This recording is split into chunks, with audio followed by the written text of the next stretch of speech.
Hello, hello, hello. This is Dr. Bev Knox, your psychology exam study buddy, here to go over with you today the basic concepts of sensation and perception. As you guys know, I do one episode fully on theory and trying to assist you in knowing more about definitions and concepts. And the following episode is strictly exam questions and answers found from an actual psychology exam test bank. So really cool stuff going on. I appreciate the fact that you've taken this time to participate in this study buddy episode, okay? All right, and don't forget you are to listen to these episodes over and over because I want this information to sink into your long-term memory. And also I want you to ace your psychology exam. So let's get started. Let's get started with some basic definitions first, okay?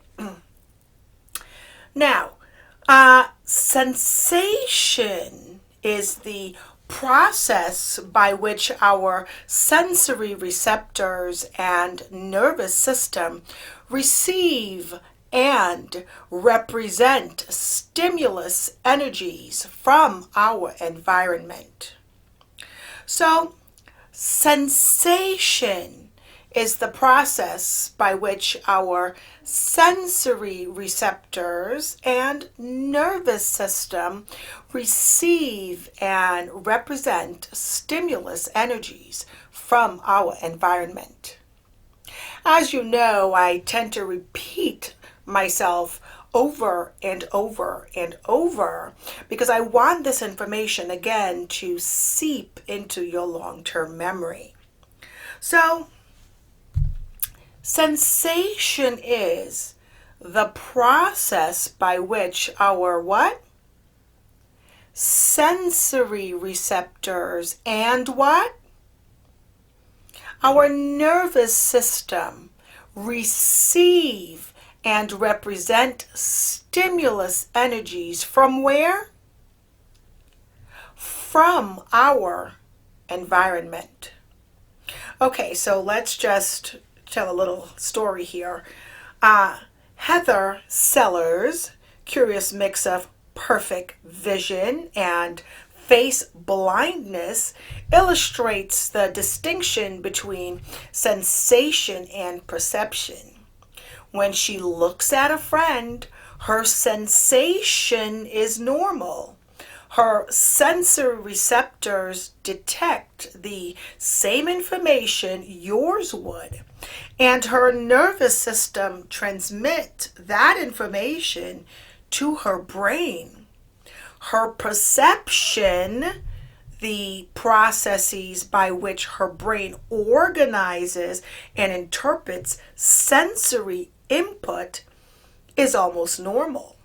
Thus, she may recognize people from their hair, voice, or particular physique, not just from their face. Her experience is much like the struggle any human would have trying to recognize a specific penguin. Now this little story depicts what sensation is, also talks about sensory receptors and perception. So we know that sensation is what? The process by which our sensory receptors and nervous system receive and represent stimulus energies from our environment. Now, sensory receptors are sensory nerve endings that respond to stimuli. Sensory receptors are sensory nerve endings that respond to stimuli. And perception is the process of organizing and interpreting sensory information enabling us to recognize meaningful objects and events. Now, I have a little trick here. In my classroom, I always talk about sensation and perception. I tell my students to remember this. Sensation is the information being received in via our senses. And we know what our 5 senses are, which I'll go over in a minute in detail. But sensation is the information being received in, whether it's through hearing, touching, smelling, tasting, seeing. That information being received in via our senses. And perception is the interpretation of that information. So with perception, you have the process of organizing and interpreting that information that's being received in via our senses. Okay? All right, let's move on. We're now going to talk about top-down processing and bottom-up processing. You need to know the meaning of these two. So bottom-up processing basically is the analysis that begins with the sensory receptors. And what are sensory receptors? Sensory nerve endings that respond to stimuli. So bottom-up processing is the analysis that begins with the sensory receptors and works up to the brain's integration of sensory information. Bottom-up processing starts at your sensory receptors and works up to higher levels of processing.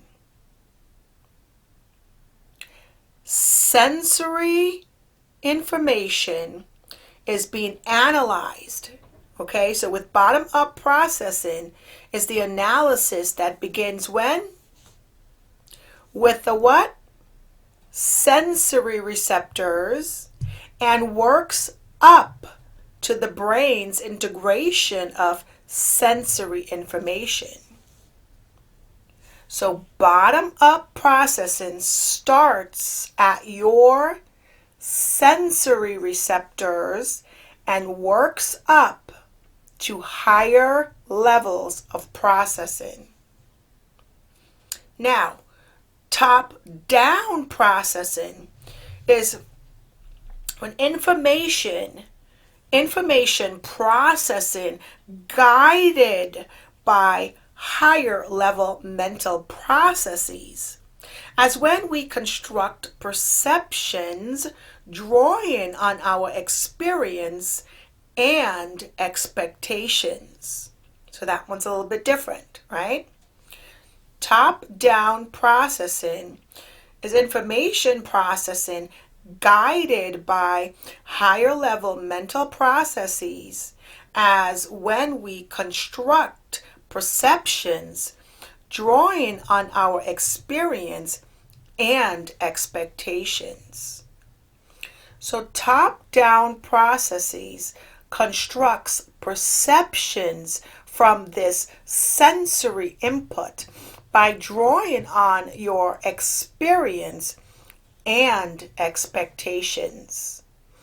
As your brain absorbs the information, bottom-up processing enables your sensory system to detect the lines, angles, and colors that form the flower and leaves. Using top-down processing, you interpret what your senses detect. All right, let's move on to transduction. Transduction is basically the conversion of one form of energy into another. In sensation, the transforming of stimulus energies such as sights, sound, and smells into neural impulses our brain can interpret. Transduction. Transduction is the conversion of one form of energy into another. In sensation, the transforming of stimulus energies, such as sight, sounds, and smells, into neural impulses in our brain, and our brain can interpret it. So, there are 3 basic steps to our sensory system, okay? Every second of every day, our sensory systems perform an amazing feat. They convert one form of energy into another. Vision processes light energy. Hearing processes sound waves. All our senses receive sensory stimulation, often using specialized receptor cells. All our senses transform that stimulation into neural impulses. All our senses deliver the neural information to our brain. So again, the process of converting one form of energy into another form that our brain can use is called transduction. How we see, hear, feel pain, taste, smell, keep our balance. In each case, one of our sensory systems receives, transforms, and delivers the information to our brain. That's really interesting stuff, isn't it? Okay. Now, let's move on. Next, let's talk about psychophysics for a minute. Psychophysics is the study of relationships between the physical characteristics of stimuli, such as their intensity, and our psychological experience of them. So, the field of psychophysics studies the relationship between what? The physical energy we can detect and its effects on our psychological experience. Psychophysics is the study of relationships between the physical characteristics of stimuli, such as their intensity and our psychological experience of them. Let's explore some strengths and weaknesses in our ability to detect and interpret stimuli in the vast sea of energy around us. So, at this moment, we are being struck by X-rays and radio waves, ultraviolet and infrared light, and sound waves of very high and very low frequencies. To all of these, we are blind and deaf. Other animals with different needs detect a world that lies beyond our experience. Migrating birds stay on course, aided by an internal magnetic compass. Bats and dolphins locate prey By using sonar, bouncing, echoing sounds off objects, bees navigate on cloudy days by detecting invisible, to us, not to them, but by detecting invisible polarized light. Our senses open the shades just a crack, allowing us a restricted awareness of this vast sea of energy. But for our needs, this may be enough. Let's talk about the absolute threshold.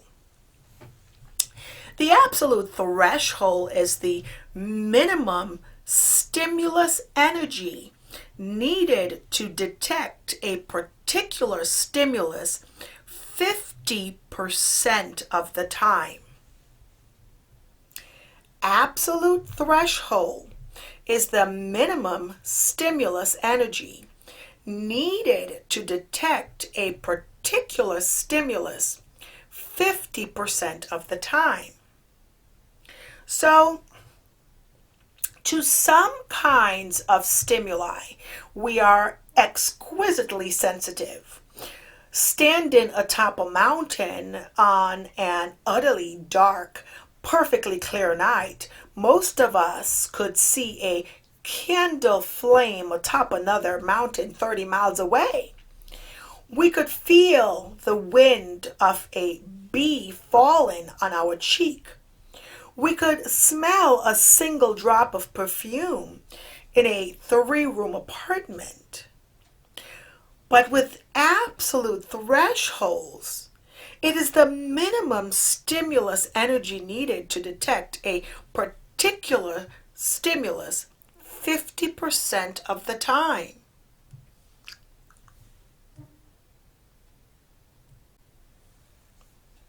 Now, detecting a weak stimulus or signal depends not only on its strength, but also on our psychological state, our experience, expectations, motivation, and alertness.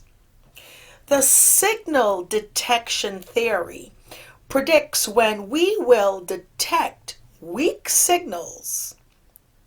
Now, this is a definition you need to know, okay?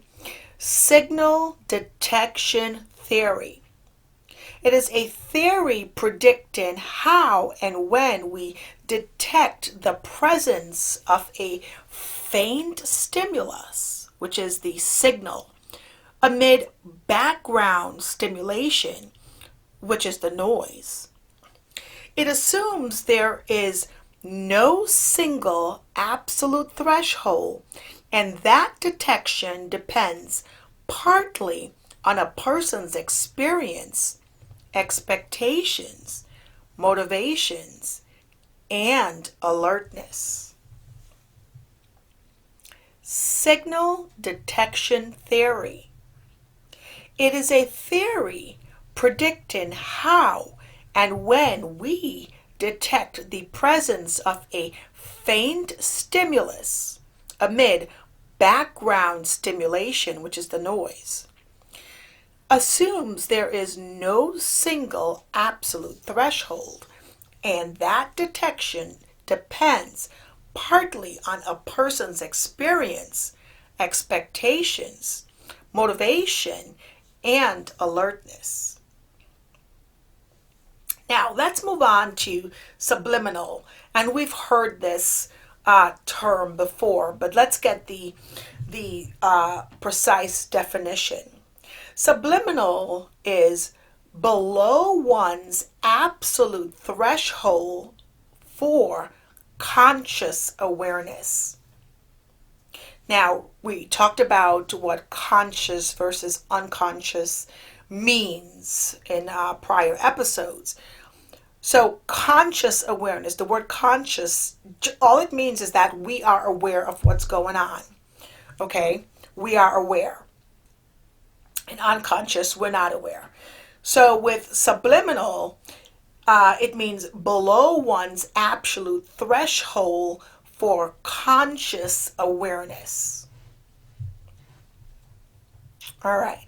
So stimuli you cannot consciously detect 50% of the time are subliminal, which is below your absolute threshold. One experiment using subliminal stimuli illustrated the deep reality of sexual orientation. As people gazed at the center of a screen, a photo of a nude person was flashed on one side of a scrambled version of the photo on the other side. Now, because the nude images were immediately masked by a colored checkerboard, viewers consciously perceived nothing but flashes of color, and so were unable to state on which side the nude had appeared. So again, this is called subliminal, okay, which means below one's absolute threshold of conscious awareness. Let's move on to priming. Priming is the activation, often unconsciously, of certain associations, thus predisposing one's perception, memory, or response. Priming is the activation, often unconsciously, of certain associations, thus predisposing one's perception, memory, or response. Okay, let's move on to difference threshold. It is the minimum difference between two stimuli required for detection 50% of the time. We experience the difference threshold as just a noticeable difference. Okay? So the difference threshold, or the just noticeable difference, is the minimum difference a person can detect between any two stimuli half the time. That detectable difference increases with the size of the stimulus. If we listen to our music at 40 decibels, we might detect an added 5 decibels. But if we increase the volume to 110, we probably won't then detect an additional 5 decimal change. Okay? Let's move on to Weber's law. Weber's law is the principle that to be perceived as different, two stimuli must differ by a constant minimum percentage rather than a constant amount. Again, Weber's law is the principle that to be perceived as different, two stimuli must differ by a constant minimum percentage rather than a constant amount. So, in the late 1800s, Ernest Weber described this with a principle so simple and so widely acceptable that we still refer it as Weber's law. For an average person to perceive a difference, two stimuli must differ by a constant minimum percentage, not a constant amount. The exact percentage varies depending on the stimulus. Two lights, for example, must differ in intensity by 8%. Two objects must differ in weight by 2%, and two tones must differ in frequency by only 0.3%. All right, so let's move on to sensory adaptation. And this is always on my exams, so definitely know this one, okay? Sensory adaptation is the diminished sensitivity as a consequence of constant stimulation. Sensory adaptation is diminished sensitivity as a consequence of constant stimulation. So, sitting down on a bus, you are overwhelmed by your seatmate's heavy perfume.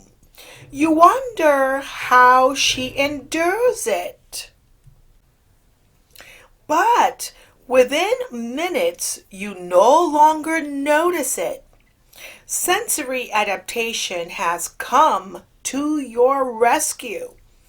When constantly exposed to an unchanging stimulus, we become less aware of it because our nerve cells fire less frequency. So, to experience sensory adaptation, roll up your sleeve. You will feel it, but only for a few moments. Why? Then, if we stare at an object without flinching, does it not vanish from sight? Okay. Because unnoticed by us, our eyes are always moving. This continual flitting from one spot to another ensures that stimulation of the eye receptors continually changes. Which brings us to our next definition, perceptual set. Perceptual set is a mental predisposition to perceive one thing and not another. Perceptual set is a mental predisposition to perceive one thing and not another. To see is to believe, as we less fully appreciate. To believe is to see. Through experience, we come to expect certain results. Those expectations may give us a perceptual set, a set of mental tendencies and assumptions that affects top down what we hear, taste, feel, and see.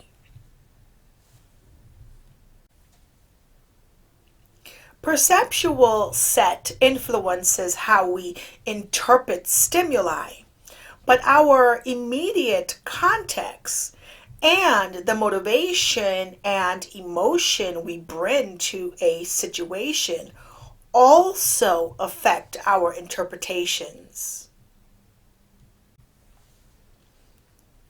Motivation gives us energy as we work towards a goal, for example. Like context, they can bias our interpretations of neutral stimuli. Consider these findings. Desirable objects such as a water bottle viewed by a thirsty person seem closer than they actually are. This perceptual bias energizes our going for it. What about emotion? Emotion basically says other clever experiments have demonstrated that emotions can shove our perceptions in one direction or another. Really? Emotion does all that?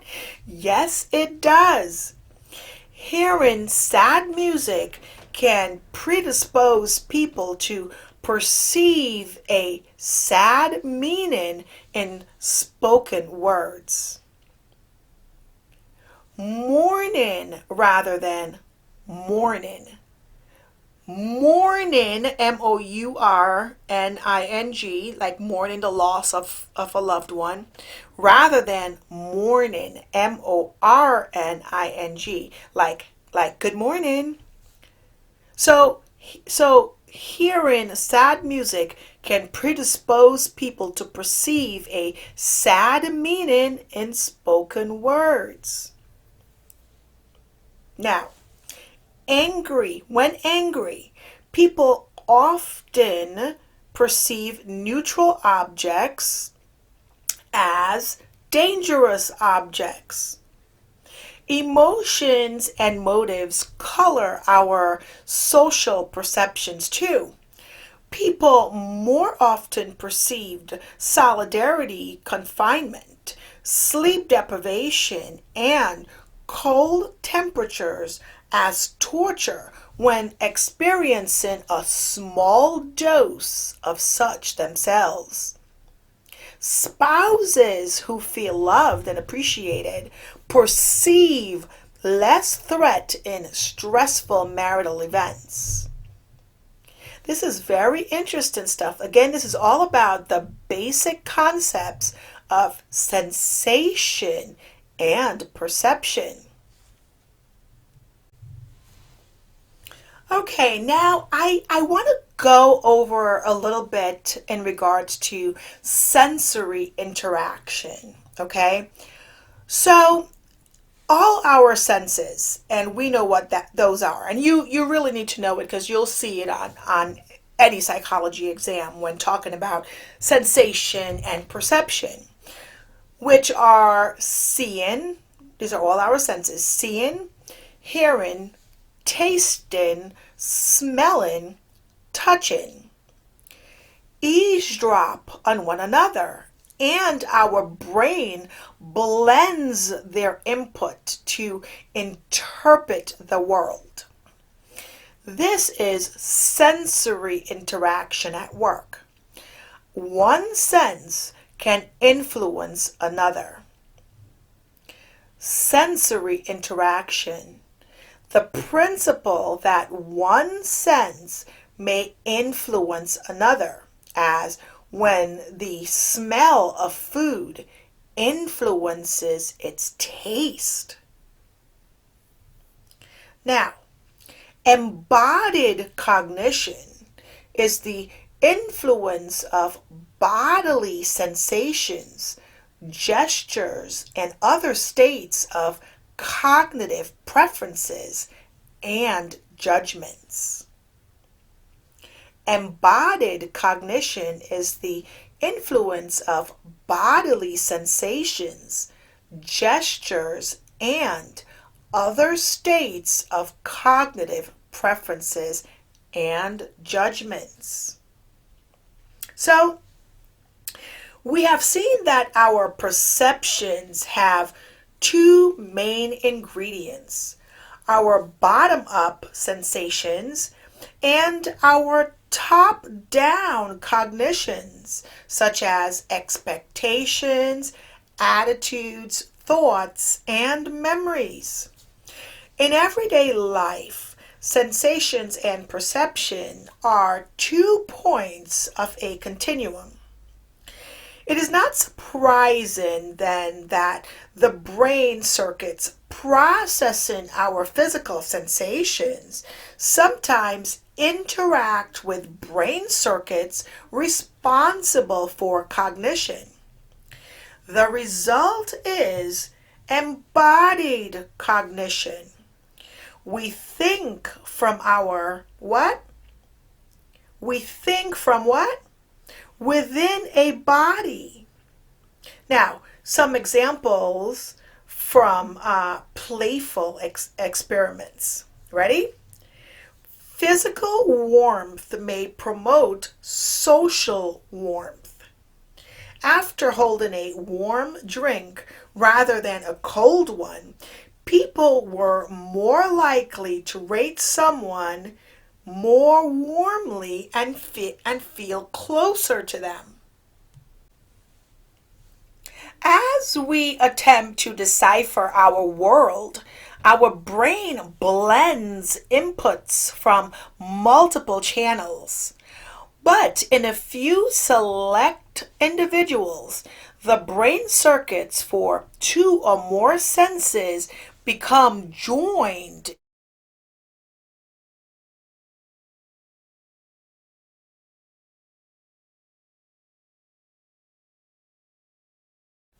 Where the stimulation of one sense, such as hearing sound, triggers an experience of another, such as seeing color. Okay, let's move on to some really exciting things. ESP, perception without sensation. So, the river of perception is fed by sensation, cognition, and emotions. If perception is the product of these three sources, what can we say about extrasensory perception, also known as ESP, which claims that perception can occur apart from sensory input? Are there indeed people, any people, who can read minds, see thought walls, or foretell the future? Nearly half of Americans have agreed there are indeed something called ESP. So again, extrasensory perception, also known as ESP, is the controversial claim that perception can occur apart from sensory input, which includes clairvoyance and precognition and telepathy. Now, we need to know the definition of parapsychology, okay? It is the study of phenomena, including ESP and other psychokinesis. So, parapsychology, okay, it's a branch of psychology focusing on the paranormal, paranormal phenomena, including ESP and psychokinesis.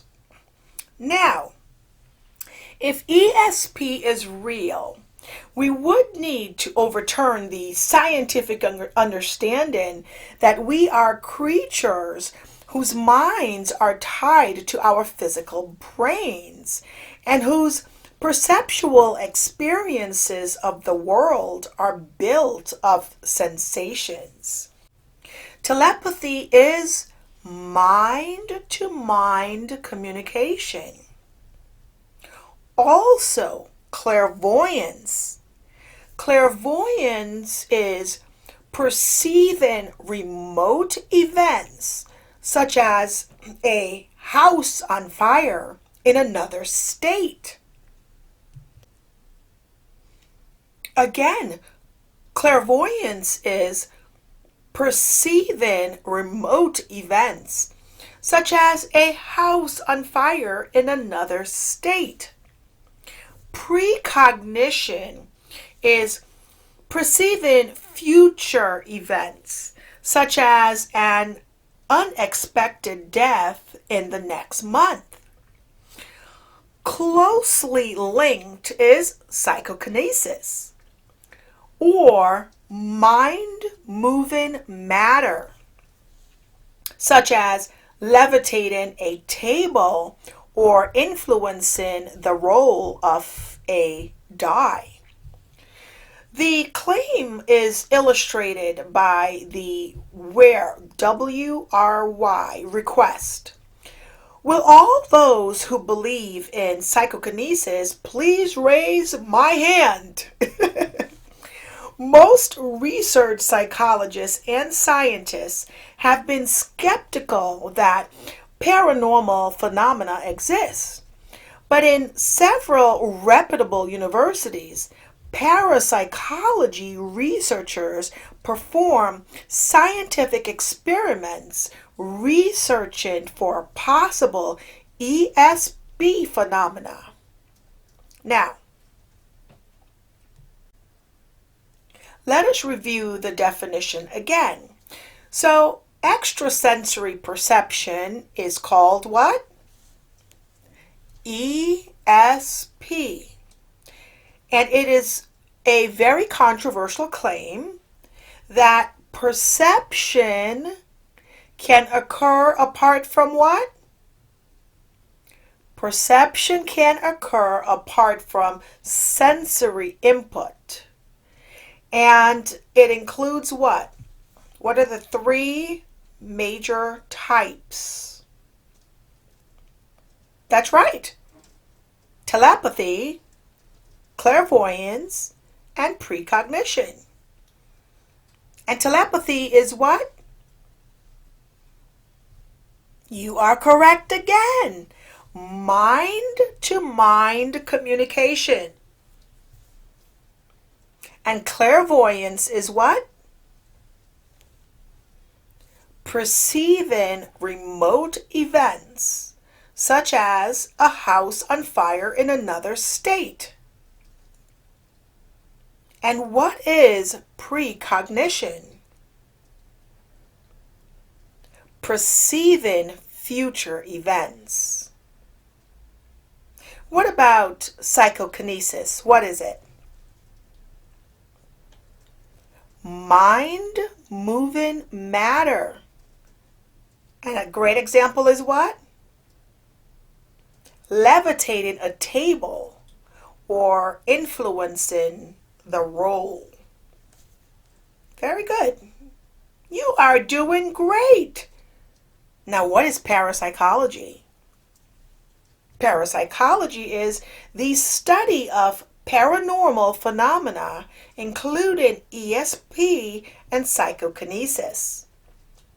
And in some reputable universities, which is great, parapsychology researchers perform scientific experiments researching for possible ESP phenomena.